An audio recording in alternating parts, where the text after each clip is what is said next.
In today's video, I'm going to go over the Godox MoveLink Mini Kit, and we're going to talk about how Godox is approaching audio in general. Now, I'm also doing this video using the Godox MoveLink 2.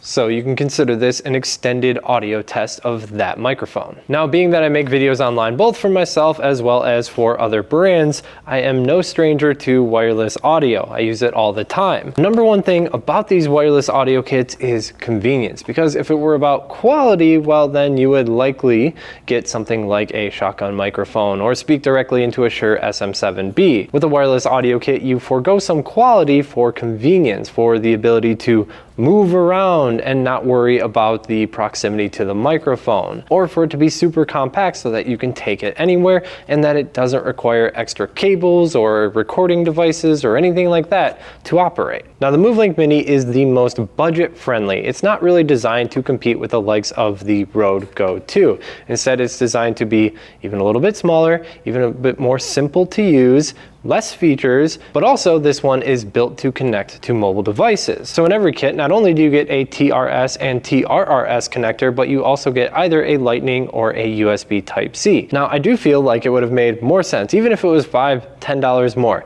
just include both mobile connectors in the box. That way, if I switch devices or want to connect to a friend's phone, I already have that other little adapter, and you could call the product truly universal, and you also wouldn't have to worry about having two different SKUs. Now, those little connectors, the TRRS connector, TRS connector, they all get stowed away right here, and they are very secure, and all those connectors will slide into the receivers. And one smart thing that Godox did is you don't have to take this receiver out and stow it away in the side if this is the one that you're using most frequently. So it will still fit in right where the receiver goes. I had a whole segment of this video talking about how difficult it was to get the adapters out of the receiver. But today I discovered when you remove the right wind cover, there is a small pin that can be used to push out the receivers from the inside, so you don't actually have to struggle with it like I am doing here. Let's plug it into the Lightning port on my iPhone.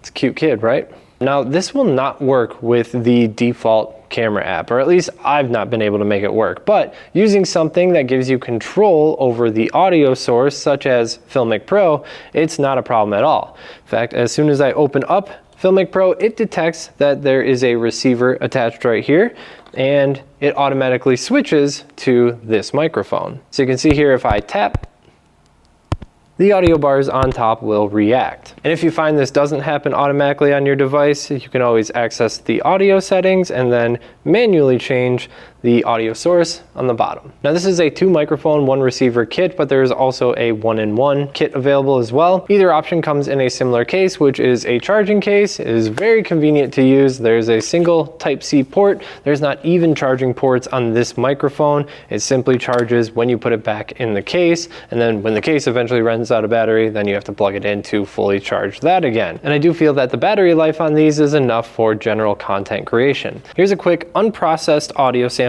from the MoveLink Mini. Here's a sound sample from the MoveLink Mini, a 2 transmitter, 1 receiver microphone kit with compatibility for both cameras as well as iPhones and Android phones. The only other thing in this kit is 2 little covers for the microphone, so if you're outside in windy conditions, this is essentially like a dead cat. It is a little bit windy out here. I do have the wind cap on.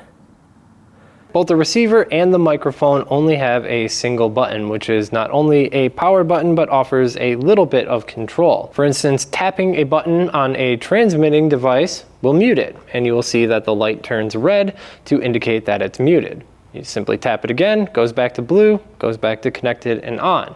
And if you double tap really quick, the light will turn purple, which means that it's entering its noise suppression mode, its automatic noise suppression. Here's a sample of that audio. Okay, now I have the wind cap off. I'm walking towards the camera and I have the noise suppression mode on. There's a bit of wind, there's some traffic noise over by the road over there.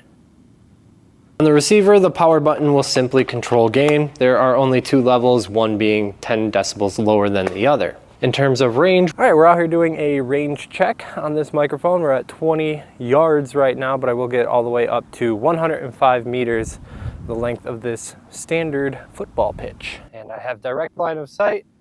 Hopefully this is nice and crystal clear.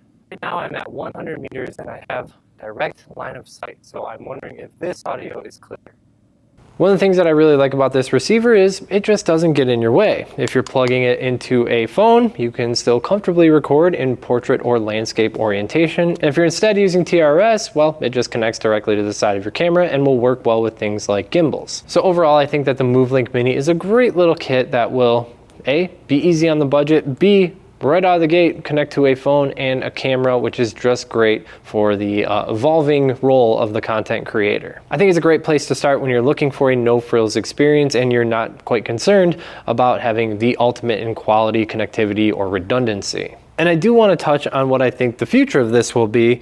And I think we have proof of this from how Godox has approached both flash photography, LED, as well as other sectors like grip and modifiers. Godox really likes to enter the market with really nice budget options that compete against what already works. Then when they succeed at that, they start kind of bumping up the quality and offering more feature-rich competitive options. Like they started the flash market with the AD360 and the AD600, but eventually worked up to the P2400, which is competing with pack and head units in the tens of thousands of dollars. With LED, they started off with lights like the SL series, I mean the ultimate budget LED, and then eventually worked up to competing with products from Aputure and Nanlite, such as their ridiculous 1400 watt bicolor LED system that they have out now. So this is just the pattern that they use, and that means I think we have a lot to be excited for about the future of audio from Godox. I hope you guys enjoyed this look at the MoveLink Mini. Leave a like if you did, and if you want to see future videos, we will be covering the Godox W-Mic S2